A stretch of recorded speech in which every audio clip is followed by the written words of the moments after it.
Hi, Valerie Milano here from the Hollywood Times and Aspiring Magazine. And I want to have our guest introduce herself. Thank you so much for being with us.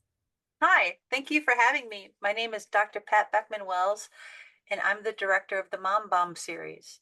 Yes, and I'm one of the lucky ones that's gotten to see it already since it Yeah. will be at Slam Dance that's coming up on February 20th week.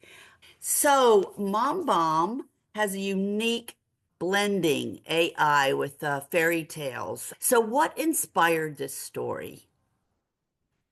This is inspired by something that has been pulling at me since childhood. When I was in grade school, I was walking home one day from the ice skating rink, and I'm I encountered a gentleman who tried to get me into his car, and luckily I escaped. I didn't get successfully pulled into his car. And when I told my family, they didn't believe me. But then there were several murders that happened in the neighborhood. So it's based on real events. This person became was one of two people who became the worst serial killers in Ohio history. And I was one of the first people that they tried to kidnap, and I got away. Whoa. Yeah, so it's inspired by that. It's pulling on me my whole life. It wasn't until I was in my 30s that I found out that this guy was a serial killer. His face was imprinted on my mind, and I would recognize him anywhere. And when I saw him in the articles and I learned about what had happened to the people that followed me, it was very, I don't know, traumatic. And yeah, I always wanted to tell the story. So, what was the most challenging part of bringing Mom Bomb Part 1 to life? I was very fortunate to be able to use artificial intelligence to sculpt it very quickly. So the most challenging part of that was defining the relationship between me and my mother, because my mother had been hunted by serial killers too when she was a child, but it was a different scenario. It was World War II. So she didn't believe that this happened in America. It did not coalesce with her American dream. So that's why she didn't believe me. And it created sort of an unfortunate dynamic between the two. So I think the most difficult part was figuring out the story between these two people and the evolution of the reality compared to her. So I get to make a very psychedelic story because my mother has since passed since then. And this is a story of that relationship. And I'm just going to say, why did you choose an episodic format for Mom Bomb rather than a feature or standalone short? I'm making this all by myself. And my goal is to create almost a feature film experience in an episodic manner, in more experimental manner. And I did not expect this to be accepted into any festival because of the way people are looking at artificial intelligence for filmmaking. But it has actually won several Grand Prix around the world in first places and story and such. So my making it is almost accidental. I did it because I had a new filmmaking tool that was very easy to use. And the experiment was sending it to festivals to see if it would be accepted. And the story really hit a chord with a lot of people. I will be able possibly to finish all of the episodes by the end of the summer. It was created as an episode because it was just a short piece of something I wanted to develop further. And now it's proven itself. So I'm going to make more and more episodes. I have two more episodes available already, and I'm just going to keep going. And what I discovered in it was a way of developing characters and developing characters for their experiences and reactions. And it's going to be something that helps people to digest their own interpersonal, intergenerational trauma.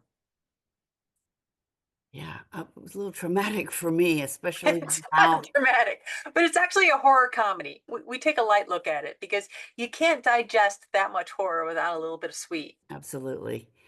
The film tackles AI in a fairy tale setting. So, what message do you hope that the audience can take away from this fusion?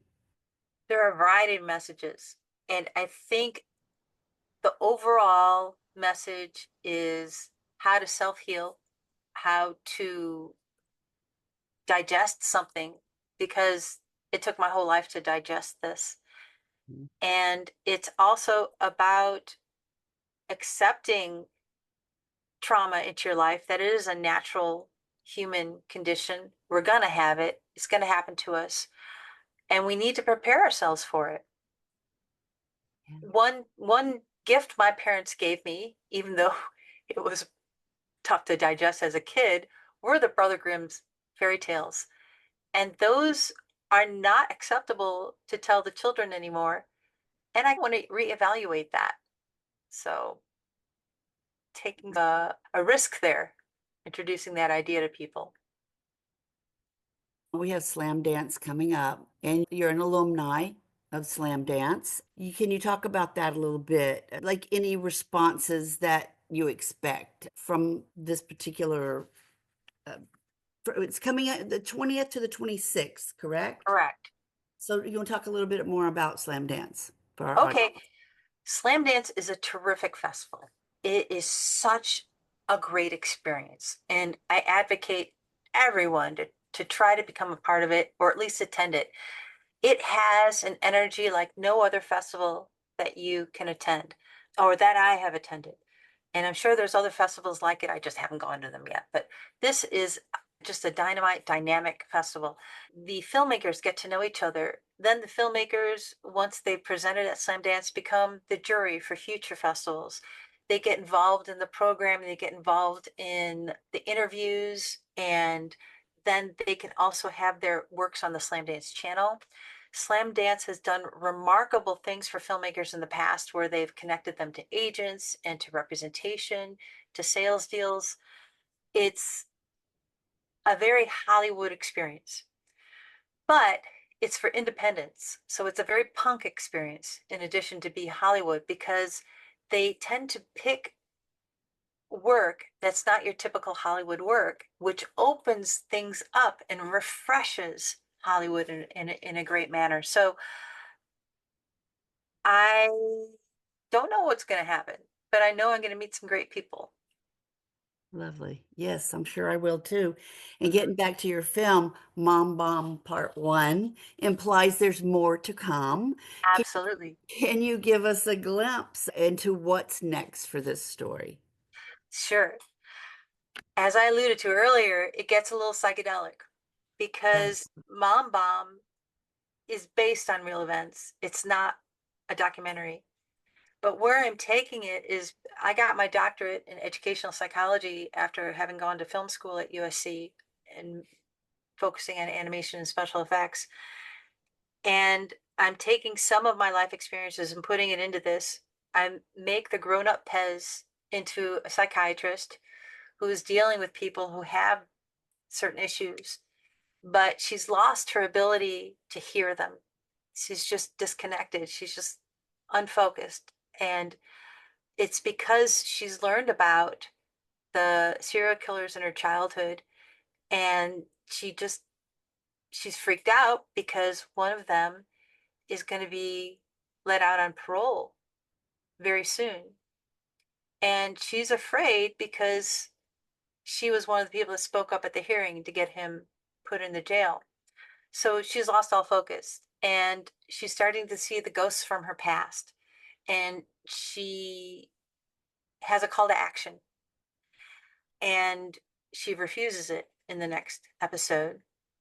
But we're hinted at the whole psychedelic backstory that's coming to be is that she got the nickname Pez from all of her patients because she says Pez dispenser for drugs to replace her ability to actually talk to people, hear them, and heal them, she's just dispensing drugs so that they feel better. And she's become Dr. Feelgood. And now she has to face that, and she has to face her own problems and see if she can regain her skills to be a good therapist. All right, Pat. Wow. So tell our audience and our viewers and readers, how can we find out more about you? How about more about your film, websites, social media? Sure. You can come to our website at mombombfilm.com. It's hard to say, but it's MOMB film.com. And you can see our entire press release that goes deeper into the story. And also, we have Mombomb Film for Instagram and Facebook, so you can see our adventures. We're the Hollywood Times dot today, and the Hollywood Times official is our YouTube channel, and aspiringmagazine.com. And it's a pleasure to meet you. I'm sure we'll see you at Slam Dance. And thank you so much for your time and your film, your creativity, and keep up the great work. Thank you very much. All right. Really Cheers. Have a appreciate it. great afternoon. Bye bye.